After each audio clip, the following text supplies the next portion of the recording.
Now, we'd like to start the first session. The title of the first session is Effective Measures Towards a Net Zero Future in Asia and the Pacific. The session will be moderated by Ms. Pichaya from Asian Development Bank Institute. As the keynote speakers and panelists, we have Mr. Pamplon Wixes, Advisor of Bangkok Metropolitan Administration, Mr. Satoru Sadohara, Professor from Yokohama National University, Mr. Takeshi Ishikawa from the City of Yokohama, Mr. Sanjay Grover from Asian Development Bank, Mr. Helmer Budiman from the City of Makassar, Indonesia. At this moment, I'd like to pass the microphone to the session moderator. Ms. Pichaya, please start the session. Thank you very much. Good morning, good afternoon, and good evening, everyone. So welcome to the Session 1 of the Asian Smart City Conference. So as mentioned, this session is based on under the theme of decarbonization. And the topic that we would just discuss today would focus on effective measures toward the net zero future in Asia and the Pacific. This session is co-organized by Asian Development Bank, Yokohama City, and Asian Development Bank Institute. So as we all know, the rapid urbanization of this Asia and the Pacific region result in the continuously decreasing consumption of the fossil fuel, while some of 157 million people still don't have access to electricity. Meanwhile, Asia and the Pacific is the most disaster affected region in the world, home to more than 40% of disasters and 84% of the people affected. The risk will be further aggravated by the global warming and the climate change impact. As a result, cities in this region need to step up its effort in the low carbon and resilient urban development toward the net zero future. And this requires the right policy reforms, innovative technology, enhanced collaboration among the stakeholders, as well as better investment. Many cities, such as one in Japan, have announced a net zero carbon dioxide emission by 2050, and many cities in the region has already followed up and acknowledged this. So as a result, this session will discuss and share the measures taken by city and development institutions to achieve the net zero future. It will also discuss how the private sector can participate in these decarbonization efforts and enabling the role of the city government.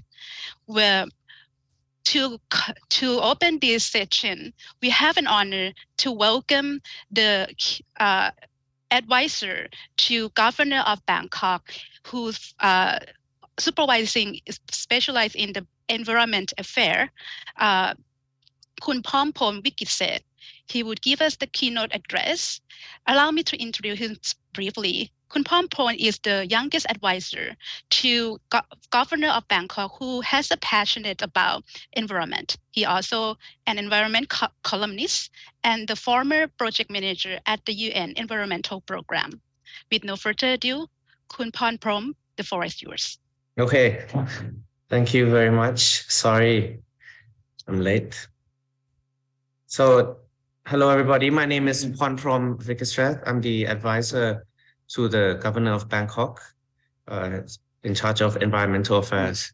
So today I'll be talking about the role of BMA's climate policy and the expectation to work with city to city.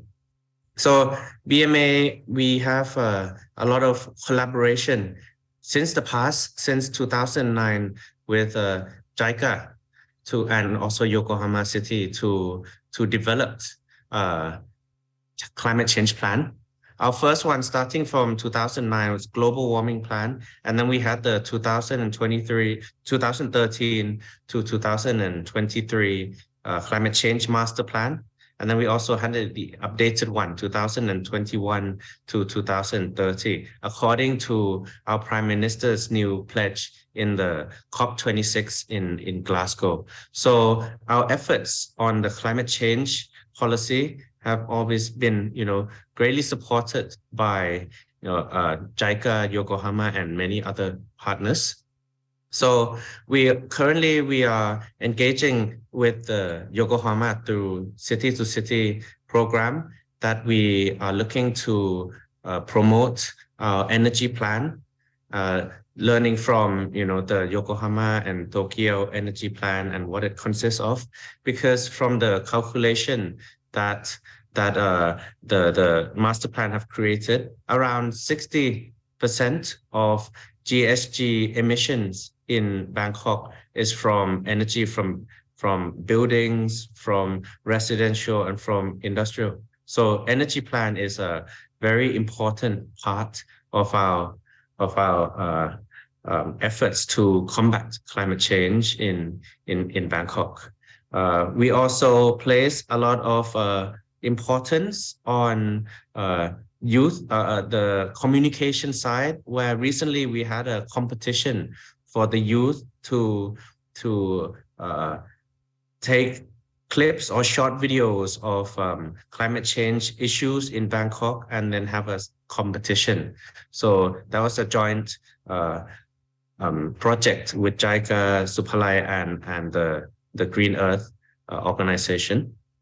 And also we place a big importance with the cooperation from the private sector, because of course, as a city administration, not only us are able to achieve the climate change policy, but we need support from other sectors as well, especially the private sector. That's why in August, we had a big conference supported by JICA and others to have private sector to come and share what they have done in Bangkok, from residential businesses, from the stock exchange of Thailand, from also, oil company, and see what they're doing to mitigate the pollution. And also we have what we call the Earth Hour. So a coalition of 25 big companies in Bangkok to join together and align to help Bangkok to fight against the climate change issue. And also we have a relationship with the C40 network, who have already come to talk to the governor and trying to develop a plan to work together. And another thing that the governor emphasizes on is that in terms of climate change mitigation, we can start from ourselves first as BMA, as a city organization. So we own a lot of assets that emit greenhouse gas. For example, we have 2 city halls, we have 50 district offices. We own a lot of fuel-using vehicles like garbage trucks or wastewater plant. This we can start to make plans on how to reduce emissions. For example, first we can do with the calculation. We need to know the baseline of how much BMA as an organization is emitting at the moment, which with support of our partners, we are in right now doing the calculation. And then once we have the calculation, we then are able to form a plan. So is it worth it for City Hall to install renewable energy, or do we need to increase the use of energy efficiency in our buildings, or how do we shift our official vehicles into electric vehicles, etc.? So this is a plan that we are planning to do. So we start from ourselves, and then we need to focus on offsetting as well. So the governor has a 1 million trees campaign. So we are committed to planting 1 million trees. And so far we have planted nearly as much as 200,000 trees in our first 5 months in office. And we already have a pledge of 1.6 million that private companies, civil society, and others have pledged to BMA that they want to plant the trees with Bangkok. And then all our trees, we know which type of trees, where it is planted by who, etc. So data collection is very important to us. So this is a part of the policy called the BMA Net Zero, where we start from ourselves as well. So our rough goal is to achieve carbon neutrality by 2026, where we also consider carbon credit, etc. But really aim to achieve net zero by 2030, and of course we need the full support of our stakeholders, including a city-to-city project. Yeah, so I think this is just my brief introduction on the work being done by BMA. So we focus on engaging a lot with other stakeholders, from private to other public entities, and also have the thinking of starting from ourselves. We have a lot of assets, and we need to reduce so that other organizations can look to us as a leading organization as well. So thank you very much for your time. Thank you very much, Khun Pornpon, for a very comprehensive sharing with us about the Bangkok Initiative Action Plan, as well as the collaboration just to combat with the climate change issues, as well as to advance the decarbonization. It's actually quite a good news for us just to hear about that Bangkok planning for the carbon neutralization in 2026. And we hope you are the best and maybe see the achievement and progress together. I'd like to thank for your participation today. Thank you. Thank you very much, my pleasure. Thank you. So now we move forward to the section that we would like to share with other panelists in terms of the measures that they have adopted toward the carbon neutralization, the net zero, as well as the decarbonization progress that they have. We have an honor to welcome distinguished panelists from Yokohama City, Asian Development Bank Institute, the Makassar City, as well as the Yokohama National University. So allow me just to introduce the first speaker, Mr. Takeshi Ishikawa, the Director General of the Climate Change Policy Headquarters of Yokohama.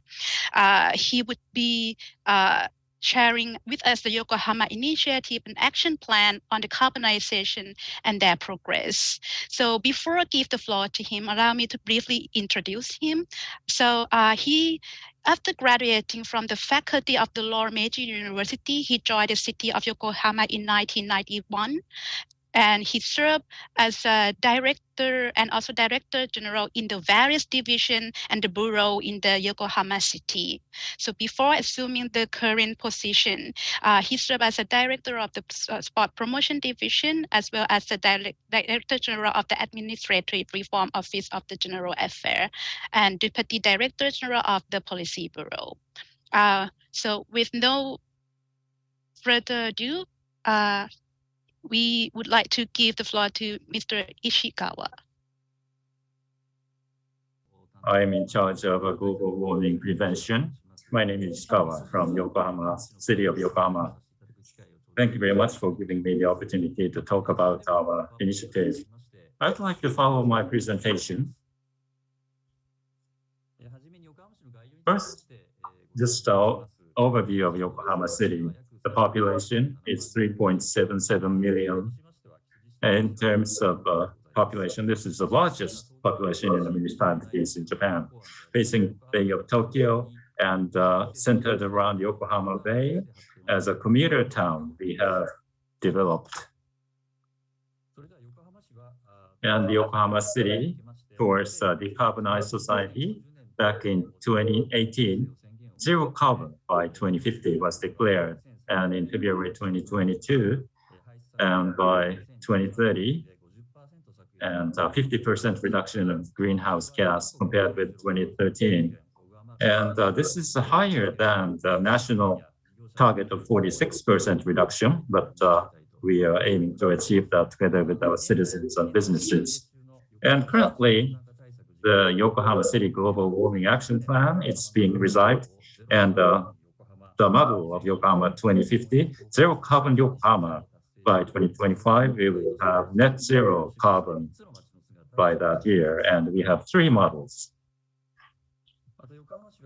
And Yokohama City, and we were designated as SDG's future city and the model project for municipal SDGs.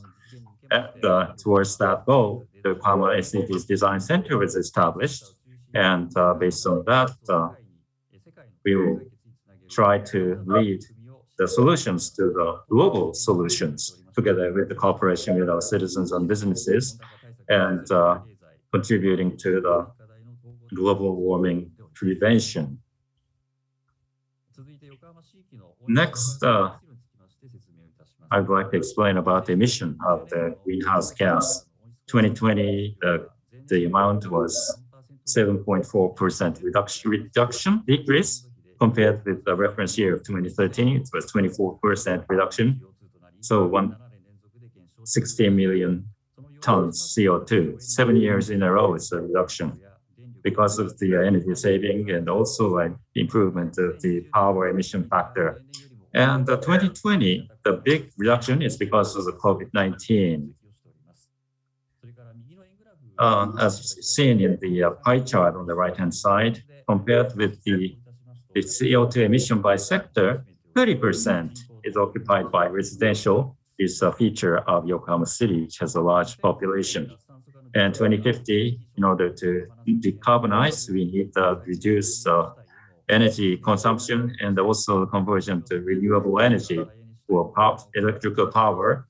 By converting to renewable energy, the emission will be zero, and non-electricity like city gas, and we will use hydrogen and other energy, and also CO2 utilization and storage. A new technology will be employed for decarbonization. We need innovation in all areas. And now we would like to explain specific initiatives of Yokohama in 5 categories. First, establishment of carbon neutral ports.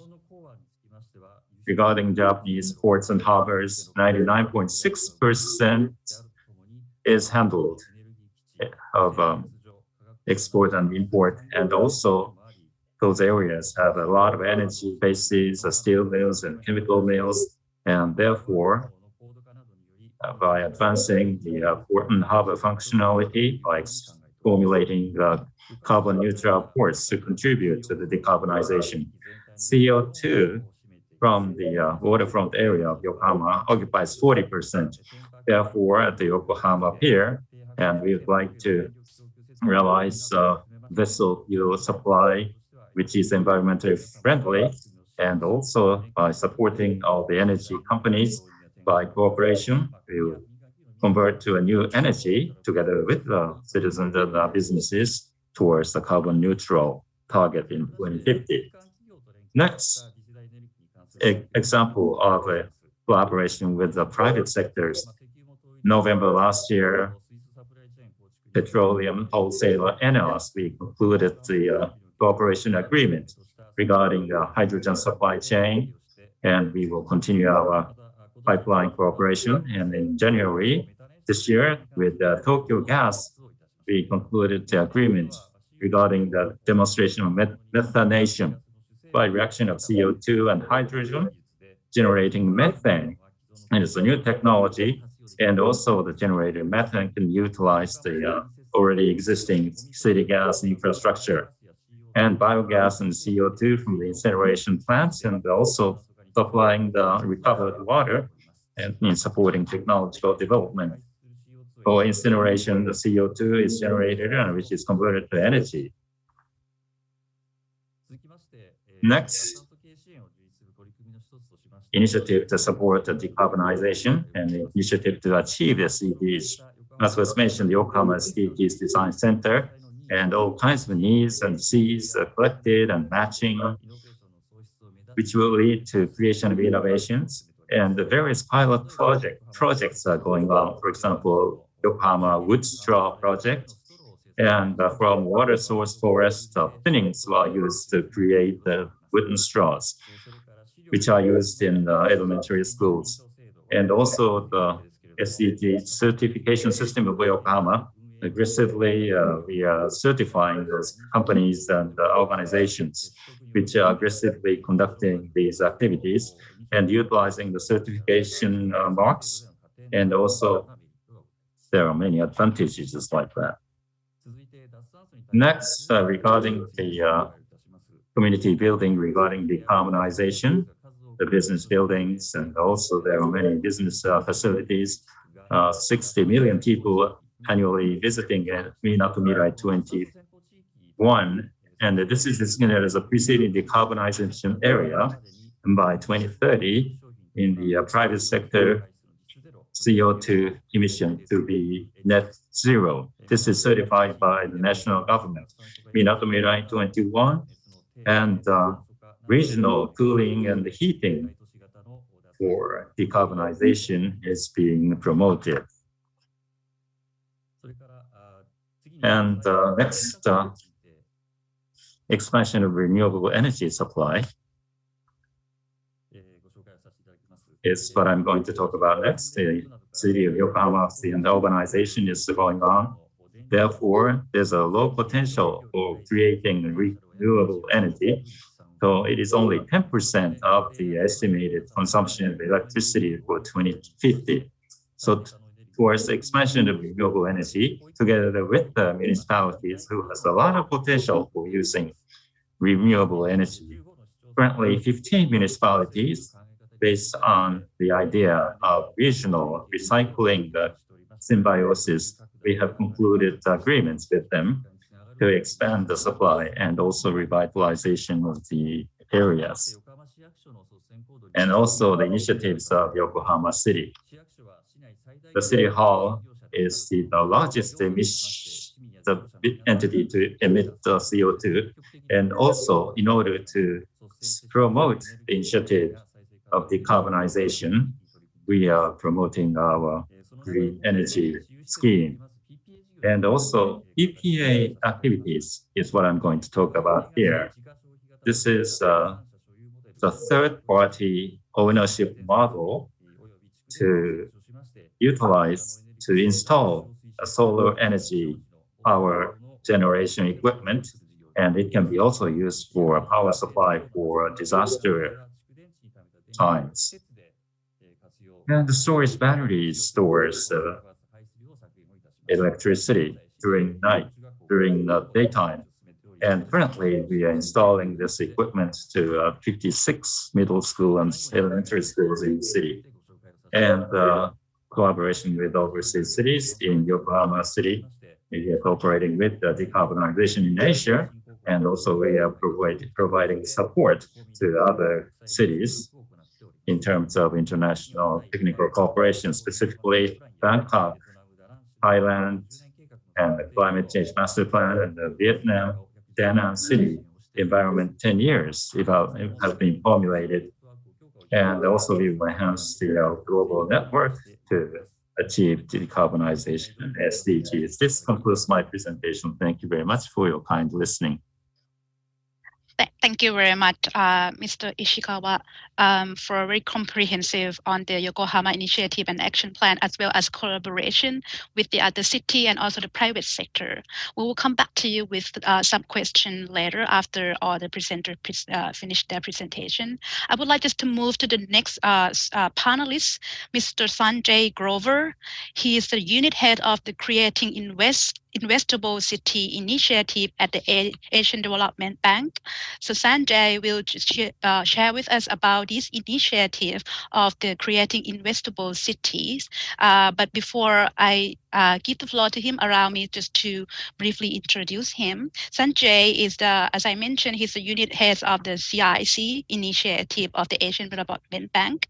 And he's bring more than 25 years of experience working with the city across Asia and the Americas in the different capacity as a planner, as a PPP guarantor, as a transaction advisor, and as a debt and equity investor. Prior to join ADBI and in the Office of Public-Private Partnerships, Sanjay worked as an urban sector consultant for the World Bank and the ADBI. He also has considerable experience working with many well-known organizations like Fannie Mae and AECOM. And he holds the MBA from the MIT Sloan School of Management. Sanjay, with no further ado, I give the floor to you. First, thank you so much for inviting me to this conference and with such an esteemed panel here with the Mayor, Governor of Bangkok, with Mr. Ishikawa, with Helmi, who will be following me. we are happy to be able to use this platform to be able to talk about the new initiative, a very new initiative that we have just started from ADB called Creating Investable Cities. This initiative was launched at the World Cities Summit earlier this year. We have already started working with 5 cities across Asia. We're working with 5 cities across Asia every year. Makassar, we are honored, is the very first city that we have partnered with as we move forward. The city of Yokohama, and thank you, Mr. Ishikawa, for this excellent presentation up front, which clearly establishes why city of Yokohama is one of our critical partners as we start upscaling this program across Asia. Asia will have 200 cities with almost 1 million people by the year 2030. It is among the fastest urbanizing regions in the world, and cities are facing multiple challenges across different scales. Even before 2017, pre-COVID, we estimated that cities or Asia will need roughly around $1.7 trillion per year to actually be able to achieve the sustainable development goals and be able to do everything that is needed from a resilience perspective as we get there.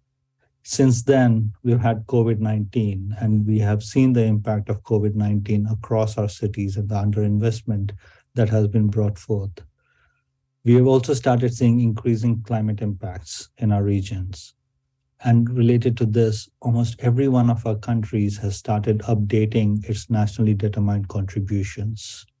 Indonesia, for example, has set up short-term targets of 2030 of reducing greenhouse gases by roughly around 40%.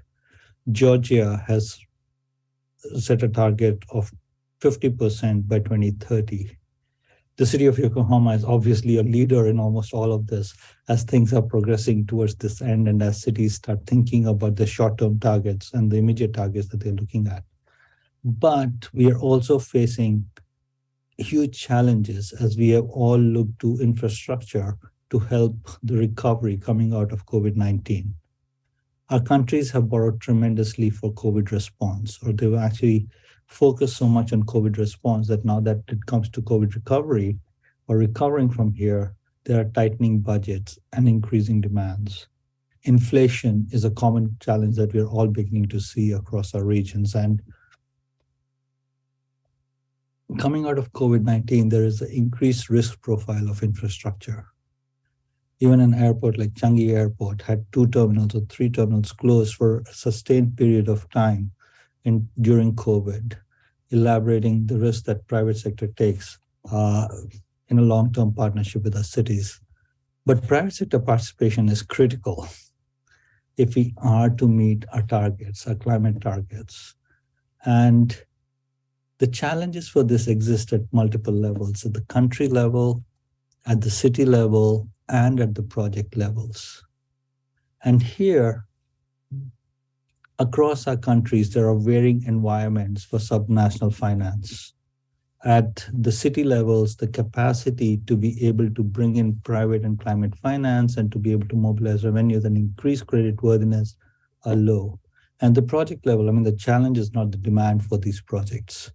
The challenge is making sure that cities can capture the value that they are creating out of these projects in the most resilient manner, in the most adaptive manner as we go forward.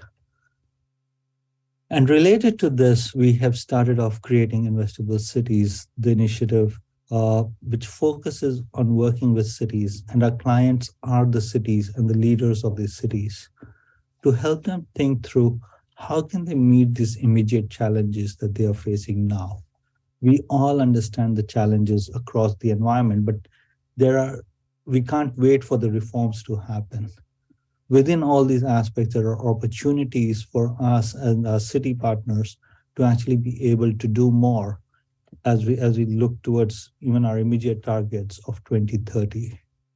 And so we are working with them across 3 areas. The first one is mainstreaming resilience and increasing social equity. Here, many of our cities already have plans and projects in mind.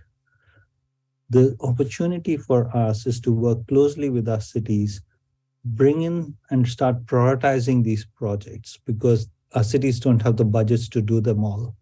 We help them prioritize and we help them mainstream resilience into these projects to make sure that they are adaptive, to make sure that they are mitigating, so that because the private sector is very aware of the risk that infrastructure poses and the long-term relationship of this partnership with the private sector. And to be able to get the private sector in, we have to bring resilient projects to market, adaptive projects to market. Second, we help our cities on improving local resource mobilization and improving their creditworthiness. Land is one of the biggest assets all our cities have. And here the cities that we are partnering with under Creating Investable Cities are all almost the leading cities across our countries. They're also ones that are looking at improving the urban mobility, bringing BRT or LRT into the city, which is just so transformative and such a terrific opportunity to be able to increase the densification of these cities, to be able to combine land use and transport, to be able to do value capture, all of which can help improve the creditworthiness of these cities. And finally, we at ADB have both our sovereign and our non-sovereign side under the same office. I sit in the Office of Public-Private Partnerships between both of these. And for us, this is an opportunity to work with these cities and help them understand where and under what conditions can private sector get involved in helping you reach the next agenda, in helping you improve your enabling environment for getting private sector participation. And what are the projects which we could go to PPPs, which could go to private sector directly, or others that you would want to do out of your own resources. And so this is actually a much more upstream effort than what we have been doing till now, actually moving from a country level support to the city level support, making partners of these cities for the long run. And this is not going to happen in a day. And so we are working with the leading cities across Asia in bringing these resources. We are partnering, we're bringing the best partners out there. We're partnering with Stanford University, with ADBI, of course. We're also partnering with the city of Yokohama as our building these linkages between these cities and Yokohama and us. We are also partnering with the Global Center on Adaptation as we go forward. So what do we do with these cities? I will not take a lot of time here, but I wanted you to understand that this is a very comprehensive approach where we bring all of ADB to help support our cities. And we talked about the challenges being at multiple levels, the country level, the city level, and the project level. We have already initiated, at the country level, we developed something called the Subnational Financing Monitor. It's an opportunity for us to build that relationship or increase this fiscal space that cities have to be able to do more, to have more independence as we go forward. And this is an opportunity basically also to understand where are the areas that we can support our cities, increase their own fiscal space, expand on getting more for the money. Basically. At the city level, we are developing very intuitive tools to help our city leaders better understand their financing. Where is the revenue coming from? Where are the expenses going to? Where are there opportunities to increase your revenue, reduce expenditures, increase your fiscal space to be able to build more infrastructure? And we are also building our own credit rating tool to be able to help these cities understand what is your creditworthiness right now, and how can we help you improve your creditworthiness over time? At the project level, most of my cities already have plans. Makassar has a Makassar Livable City Plan. They've just finished the Sustainable Urban Mobility Plan. I'll let Pak Helmi talk about those. But for us, this is an opportunity to work with them and start prioritizing the projects that are coming out of this so that they have mitigation as a major goal, reducing greenhouse gas as a major goal, as well as being able to do the value capture related to this as we go forward. Again, I will not go through these in more detail, but The subnational financing monitor, which is the country level frameworks, we have started developing these already across Indonesia, Georgia, Vietnam, and India. All of these are being brought on for countries to be able to learn from each other, for Indonesia to know what is it allowing Jakarta and Makassar to do, for Malaysia to know what is it allowing Penang and other cities to do, so that they can understand how exactly can they increase the fiscal space available for cities. At the city level, we get very involved with the city in trying to help them identify opportunities for both improving the municipal financial health, improving their asset management and their creditworthiness, and see opportunities for bringing a private sector side in so that they have more fiscal space as they go forward. And at the project side, we are building substantial tools to be able to help cities understand how to identify and improve mitigation or improve, reduce greenhouse gases. The opportunities for digitalization. I mean, Makassar is a smart city by any standards. I mean, they're terrific. But even then, other cities have an opportunity to learn from Makassar and Yokohama as we start working, and working across 5 cities in different countries gives us an opportunity to work across them and for them to all learn from each other as we go forward. Sanjay, I'm sorry to interrupt, but can you wrap it up in 1 minute? I am wrapping it up right now. I'm sorry. For us, this is the long-term partnership with our cities that we are starting to have. And we know that this will not be done in a day or a year. And so there are other platforms as well that we link with. I mean, we have the Creditworthiness Hub, which will work very closely with Makassar and other cities over the longer period of time. We have the Asia Pacific Tax Hub. And of course, we have our urban and public finance departments to continue working with these cities. I will stop here. Thank you so much, Pichaya, for the time. Thank you so much, Sanjay, and stay with us for a little bit longer because I'm sure there's some question for you later on because it's really comprehensive model that you're sharing with us and very interesting, this the CIC initiative. But I'd like just to move to the next speaker, Mr. Budiman, Helmi Budiman, which is we keep hearing your name a couple of times from Sanjay already. So if you can help to share us about the Makassar city plan toward the smart and sustainable city, maybe just mention something about the CIC, just to share with us. Before that, allow me to spend just one minute to briefly introduce you. So Mr. Budiman is the head of the Regional Development Planning Agency City of Makassar, Indonesia.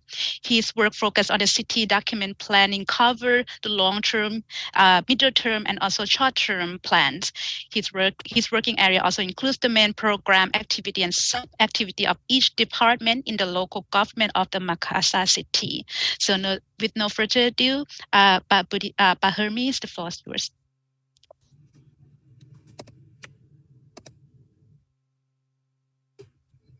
Yeah, thank you very much, Mr. Priya. Nice to see you, because this is the first time I meet you in person, even though by online. So good morning, everyone. My name is Helmi. I'm the head of Regional Development Agency of City of Makassar. So what is Makassar? I think not many of you know Makassar. Many of you know Indonesia, maybe you only know about Bali, but Makassar city is one of the 5 big cities in Indonesia. We're 75 minutes from Bali, and then we also 45 minutes from the new capital that Indonesia is gonna build in the 2023. And also, not many of you know that Makassar is the center point of Indonesia. So Makassar is the really in the center. So we the hub of the eastern Indonesia. We also the hub of the western of Indonesia. So Makassar is really in the middle. We also the highest economic growth in Indonesia. Last year, before the COVID hits in the world, Makassar city could make to 8% economic growth in that year. But after COVID hits, we go to minus 1.47%. And I think last year we can come back to 4.47%. So it's a great opportunity in Makassar city. And also Makassar is a home of many hometown of Indonesian leader in here. So what is our mission and what is our vision? Makassar, until 2026, because this is the second period of our mayor, Bapak Mr. Dani Pomanto as the mayor of Makassar city. Our vision is accelerating Makassar as a world-class city with somber and smart values to deliver strong amenities for all. This vision, which is include smart city, smart values, and then Sombere. Sombere is the local language. Why we include the Sombere into our vision? Because we want to make the community, make the citizen know about the local language, now about the heritage, now about the culture. We don't want to forget the culture. We don't want to forget the heritage, but we want to make the heritage, make the culture become as one with the technology.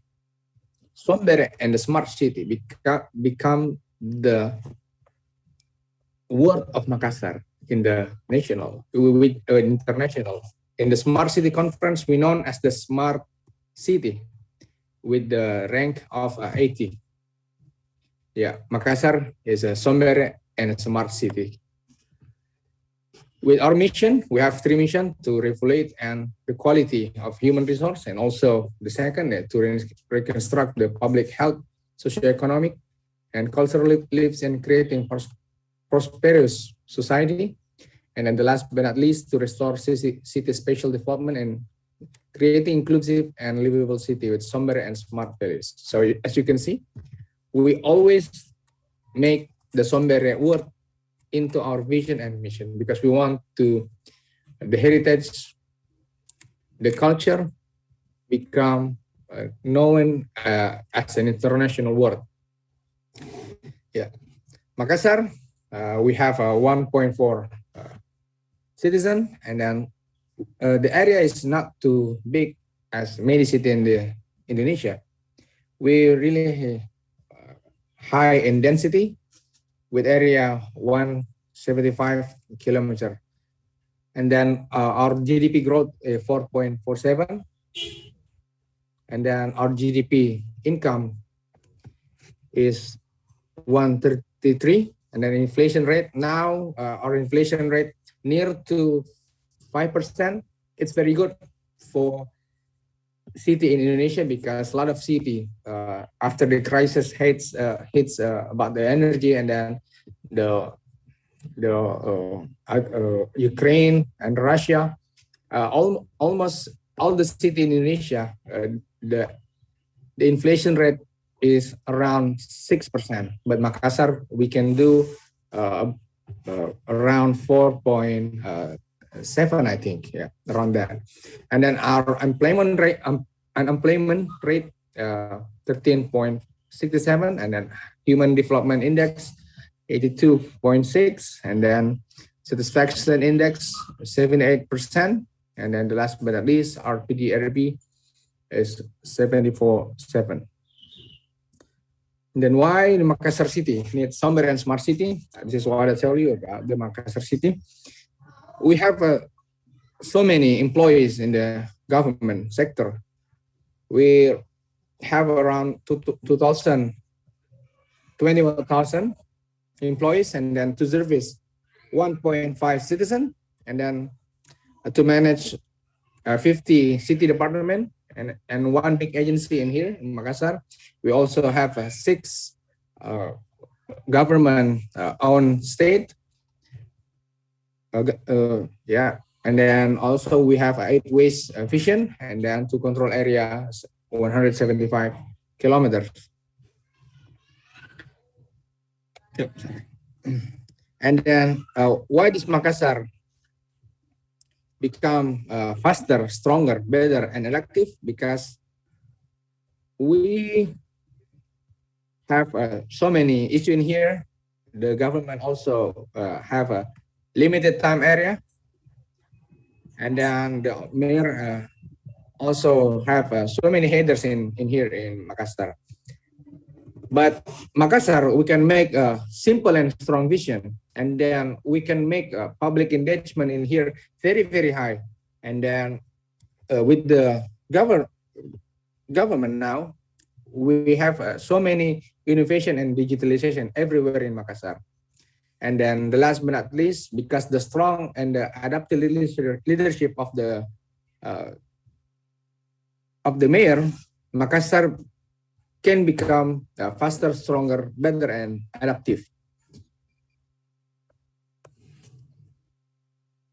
This is one of example why I say Makassar is better and adaptive, especially when the mayor, Pak Dani Pomanto, is come back again in 2021. As you can see, before the pandemic COVID hits Makassar, especially, we don't have so many innovation, especially in the health industry, health agency.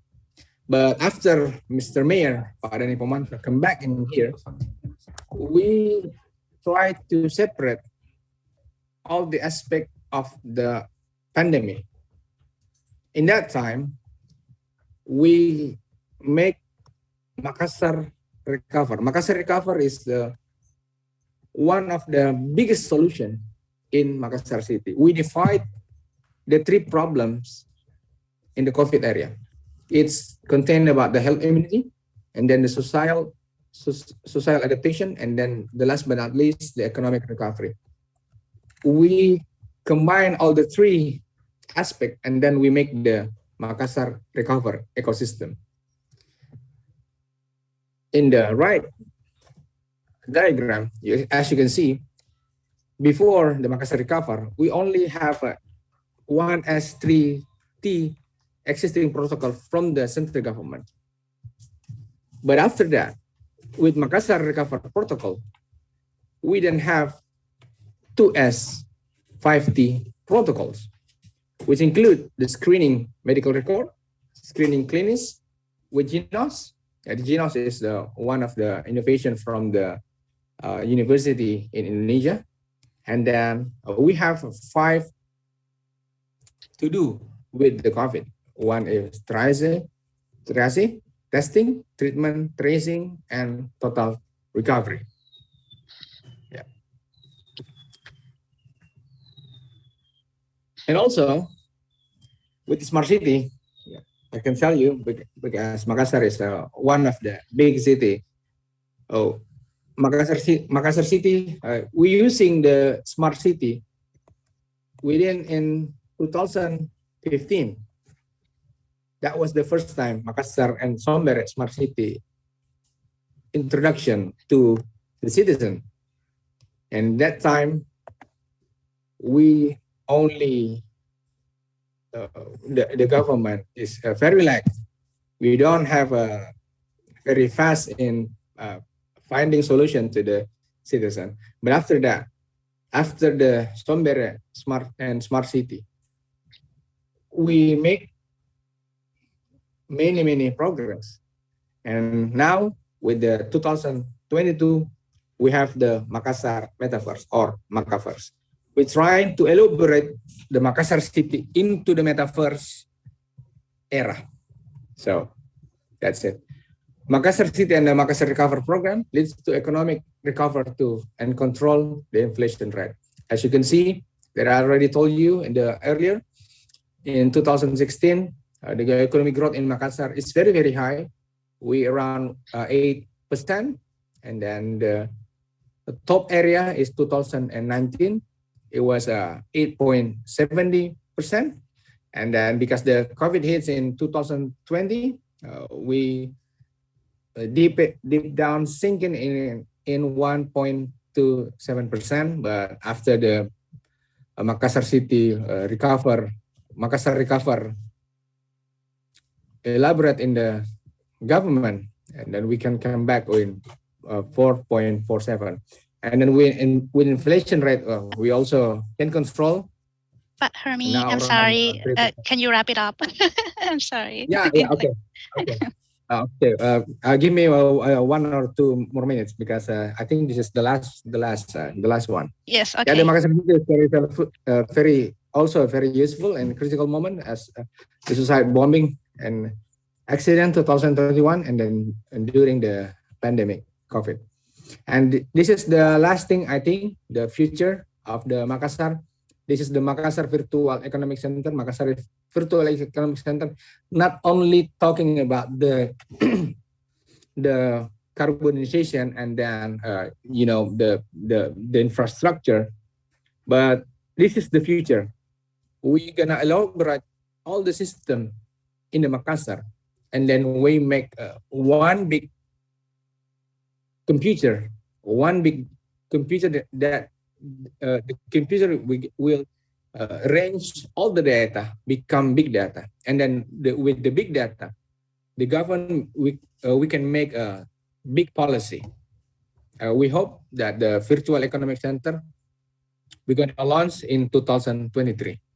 I think that's all. Thank you very much for your. Thank you very much, Pak Hermie, for sharing with us the initiative of the Makassar city. So just stay with us a little bit longer. I am sure there's more questions for you later on. I'd like just to move to the last panelist who we have an honor just to join us today, Mr. Satoru Sadohara. He's the Vice President of Yokohama National University and specialized in the urban energy system and urban environmental engineering.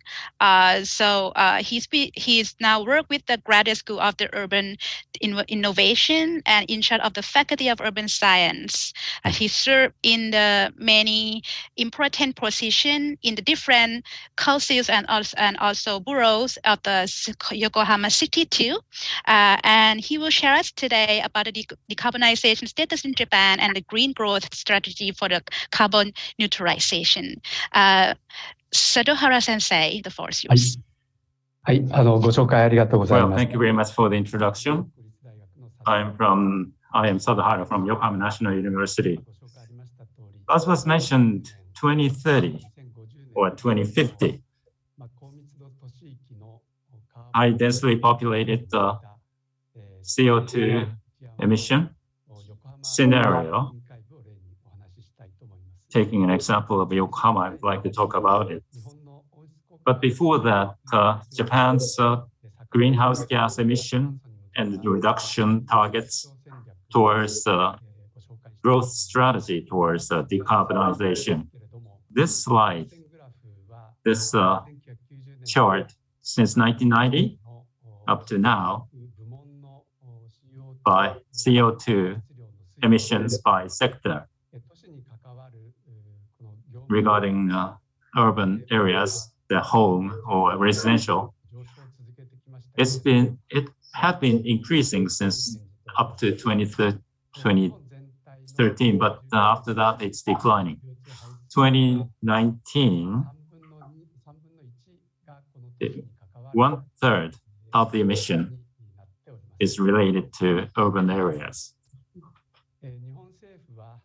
Japanese government for greenhouse gas reduction goal by 2030,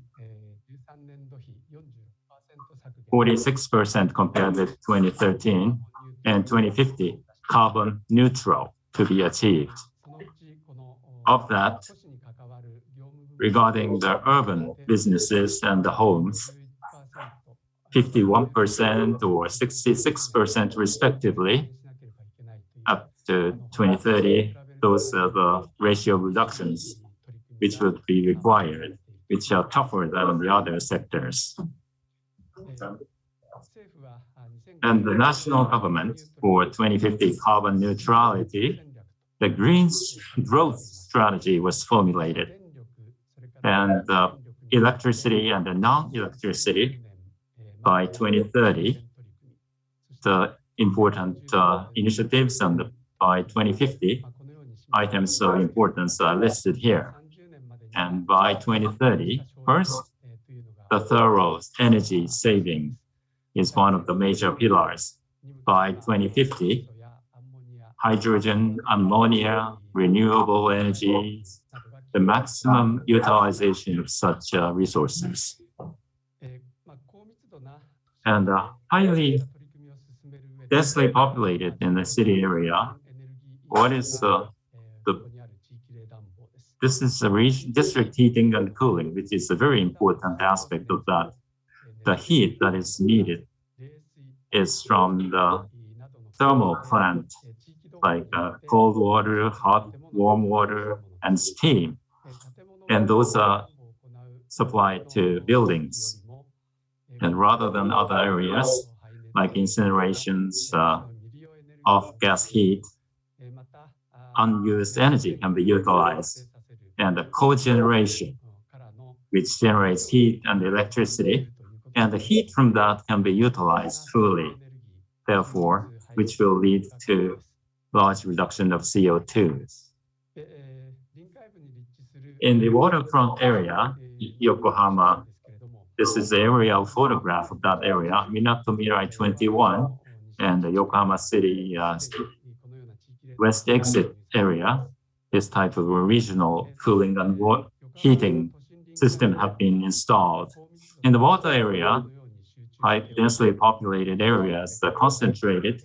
In this area, development or building renewals are progressing one after another.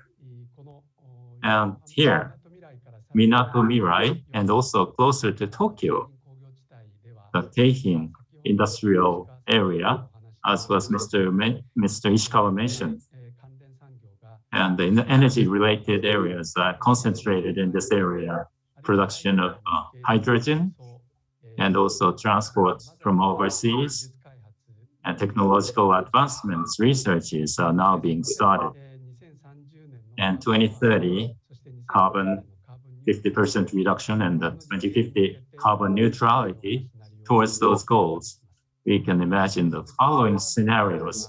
For carbon 50% reduction, this area, the core area, the development and the renewal of the buildings, the regional heating and cooling will be employed.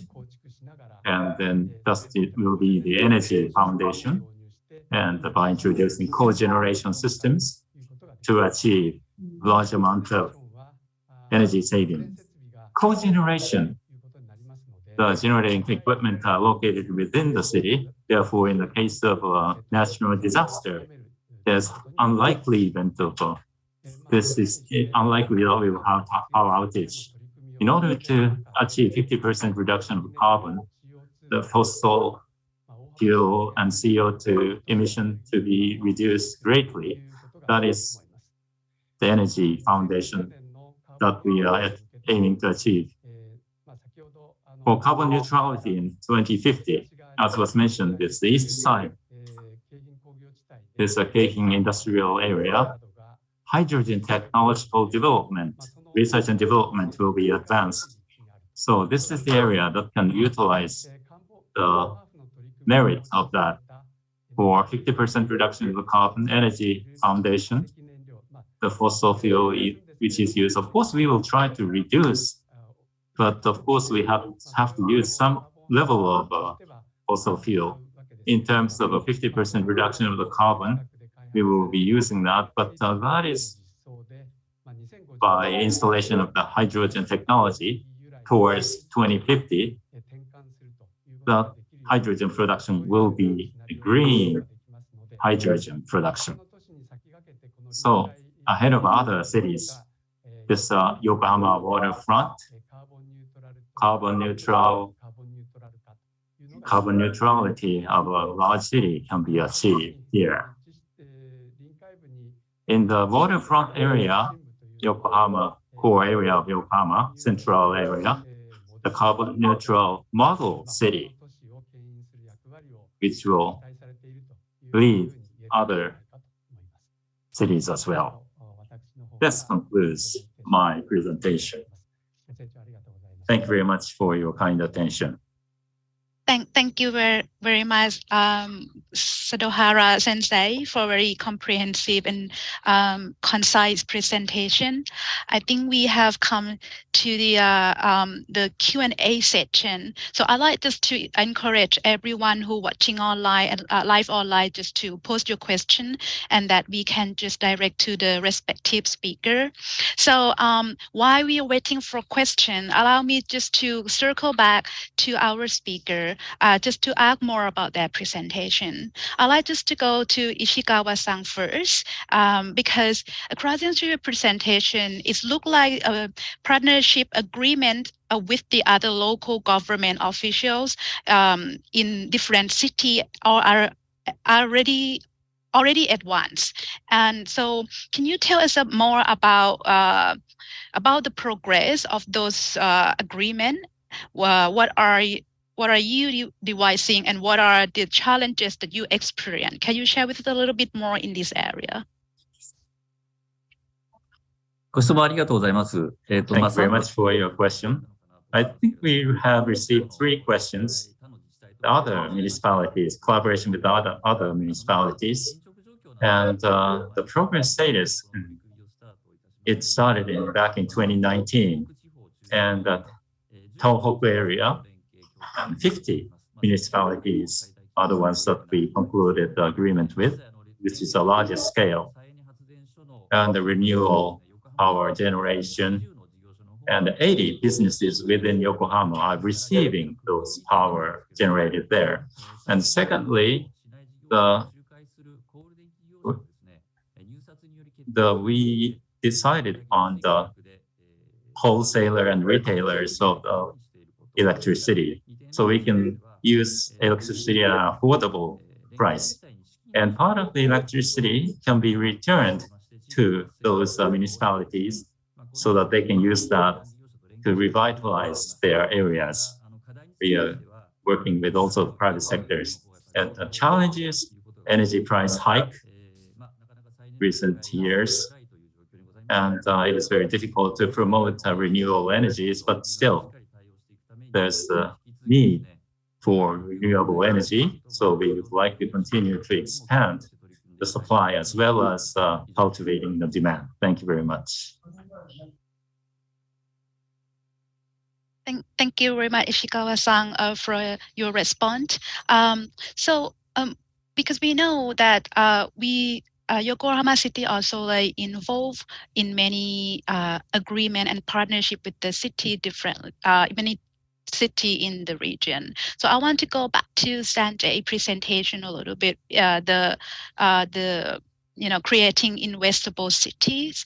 You mentioned that there's all collaboration with the 5 main cities in the region already. So far, can you share with us a little bit what is your impression, and what is any challenges that you face so far?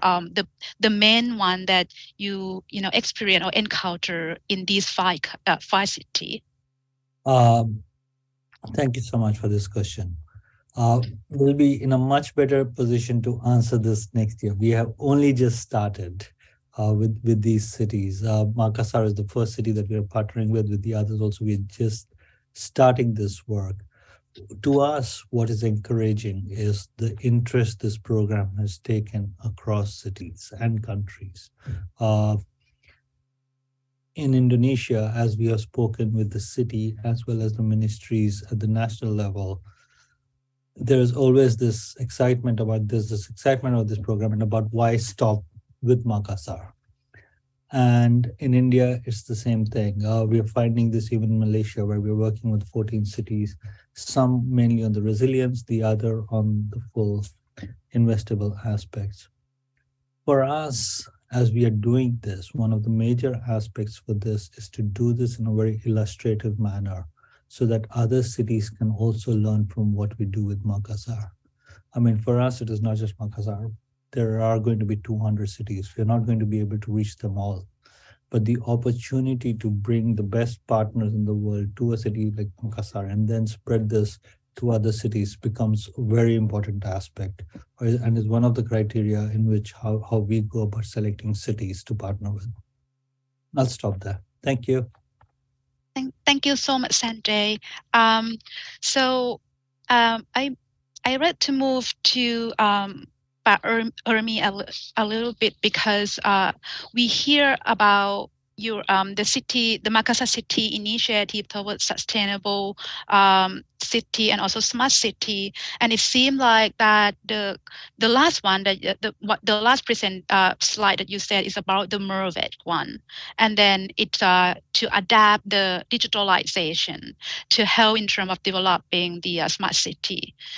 So can you share us a little bit more on the role of digitalization that you use the data, that you mentioned, the big data that you mentioned, and also because Sanjay said there's like the discussion of the CIC already. If there's anything that you'd like to share with us in this regard.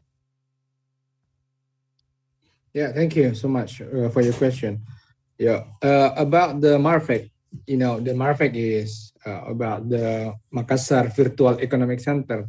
So the problem, I think, the most common problem in the cities especially maybe in Indonesia, each agency have their own application, and then I think each year, every agency in the Makassar, especially Makassar, always create a new application.